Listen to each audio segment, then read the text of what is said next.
Hey guys, welcome back to the channel. In today's video, we're taking a look at some more Illuvium leaks that weren't just posted in the leaks section of Discord. So some of these ones to do with Illuvium Zero, which is the land gameplay, were posted by Johnny over in the Illuvium Zero section of the Discord. And then we got some other ones that Grant has posted to Twitter, which we can dig into and look a bit more into the survival mode from those ones. But first of all, I want to give a big shout out to the Infoluvial, who is this dude here. So go ahead and follow him. I'll leave the link to the Twitter in the description. Making a website as well, but was the one that I saw these leaks that happened in the Alluvium Zero part of the Discord. So big shout out to him, doing some fantastic work. Puts a lot of good visual, like graphics together as well, like this one, which we'll actually have a look at in a minute.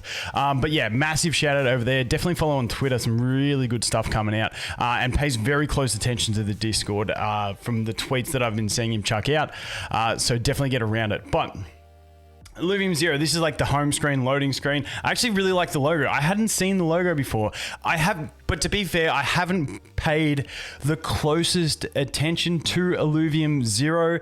It's not my preferred type of gameplay. Yes, it's also an investment for some people. I'm not too stressed on the investment side, so I'll definitely buy. So what I've found out from playing, a bunch of the crypto games in the space is that being in it, I have more enjoyment. So I was unsure on Illuvium Zero, but now I think I'm definitely going to buy at least a piece of land so that it gives me that extra incentive to play it. Even though I don't care about return, anything like that. It's just that extra fun factor for me personally. But having said that, if you can't afford land, we still don't know what the final prices are going to be. But if you don't pick yourself up any land, you can still play this gameplay if it's your type of thing. Some people love city builders.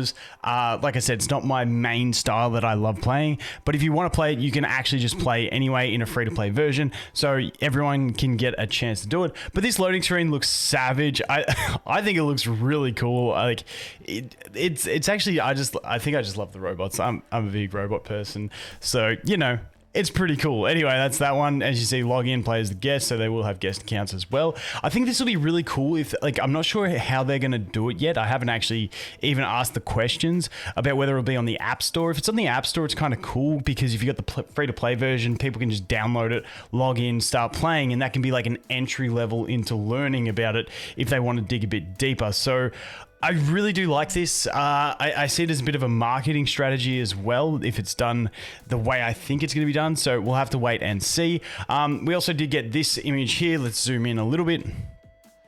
Basically just have the general gist of what we're doing.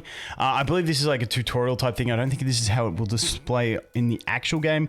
Once again, don't quote me. I'm not the biggest Illuvium Zero nerd. It's, like I said, not my massive thing. But looking all right. Keep in mind, I think a lot of people look at Illuvium Zero and go, that's the Illuvium game.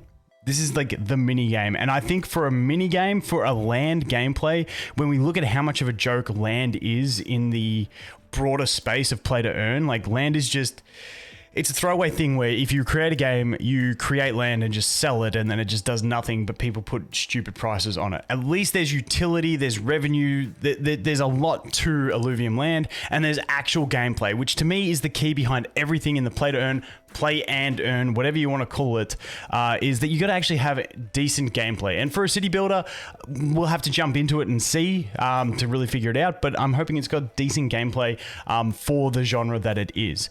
Moving on from that, like I said, we were going to look at this one by the Infoluvial. So he does have this tweeted, so you can go in there and check it out. It just gives the basics of what land is going to be, or Illuvium Zero gameplay is going to be, sorry.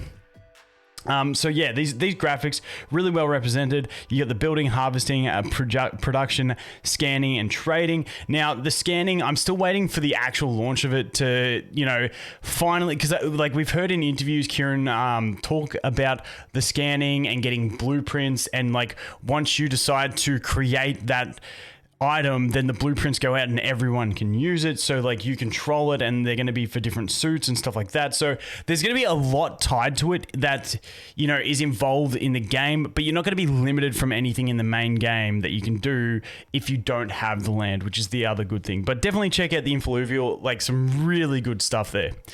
Moving on from that, this was one of the ones that Grant did post on Twitter, which I really like. So this is going to be the survival mode. This is like your placement section when you get into the stage and you're doing your placements. I'm assuming it says planning. We got 15 seconds left. Now keep in mind there will be a lot of placeholders here. You can see on the left hand side that's got like your available affinity bonuses and class bonuses. On the other side it's got the enemy ones. But this is what I really wanted to look at, because, and keep in mind these could just be placeholders, so I'm not too sure. But the thing that I'm very, very curious about is it looks like the gun is selected, and you can see that the weapons look like they're going to have an affinity and a class. So this is like this one's going to be a Scion class. But then if we look at the armor over here, it looks like it has a class too. So I'm curious if you get one class from your armor, one class from your weapon, and then those two join in, and that gives you your final class once you add the two together to get what your final class is. Now, as for affinities, I'm not too sure how that's actually going to work with your ranger or your player character's affinities. We'll have to wait and see. Now, the other thing that's got me curious is we've got obviously like the gun here, which is a tier 5. We've got a tier 3 with the daggers. It looks like a spear here that we have as a tier 4, tier 1, tier 3. Now, I'm assuming that every weapon is going to be able to have multiple tiers of the weapon. Like you'll have a tier 1 gun up to a tier 5 gun. Then they have their different elements. As you can see, like the purple is going to be earth. Then we're going to have the blue is going to be the water. The green background here is going to be the nature, and so on and so forth. But the other thing that gets me is I'm not sure if there's going to be multiple weapons of the same class. These will be some good questions. Maybe once the beta comes out, we'll find out anyway, but maybe I'll get Aaron in for another just general chit chat about it. But like you look at the weapons that we've got here. We've got the gun, we've got the daggers, we've got the sword, and we've got like the wrist zappy zap things like was in the trailer, like the dude that she was fighting in the trailer, he was shooting the fire out of his wrists. But then we also know that we do have the shield, and now we have the spear. So we've got 5 classes, but now there is 6 weapons that we know of. I'm pretty sure I haven't seen any other weapons besides these, but it's like, okay, does that mean there's going to be multiple weapons of, say, that give you, say, a Scion? Or are there going to be weapons that give you dual classes? However, how does that work in when then your armor type has a class? Anyway, it just got me thinking. This could all be placeholders, and it's like, just shut up, Vulcan, you're being an idiot. You got reading too far into it. So I'm not too sure. Also, not sure what all these numbers are. They look like damage numbers, but I'm not too sure what they are. Probably just placeholders at this stage. But it was pretty cool seeing the spear and stuff there and just getting an idea of what might be happening with weapons.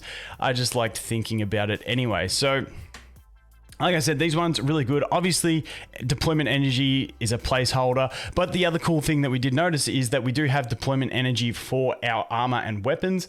Now, not too sure if that's going to be as high as it is, because, like it's right up there with alluvial drops. And I'm assuming you will have to bring your character in there. Curious to see if you can run a naked character just so you can bring extra alluvials for their benefits.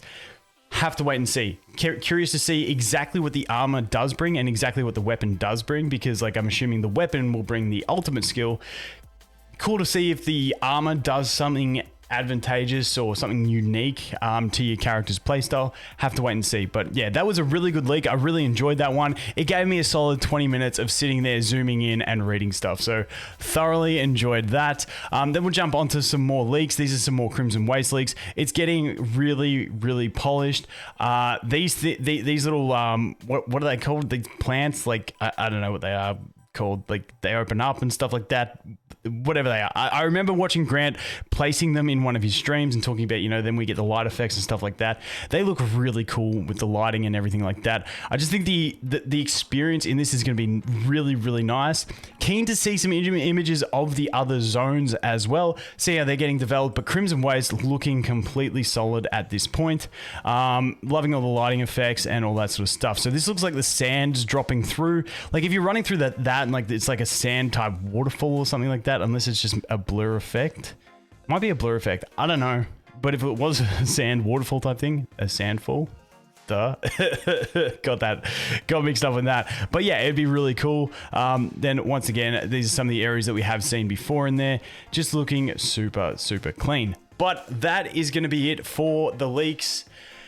I'm getting excited, guys. Like I said yesterday, it's a big month. There's a lot happening. SILV, hopefully not too long after I post this video, it will be out. Fingers crossed. We'll have to wait and see. Then hopefully these audits get in and we can get get staking V2. And then it's the big one, the land sale, the Illuvatars, the closed beta. It's all happening. I'm getting excited. Anyway, guys, thanks for watching. Hope you have an awesome day and I look forward to seeing you in the next one. Cheers.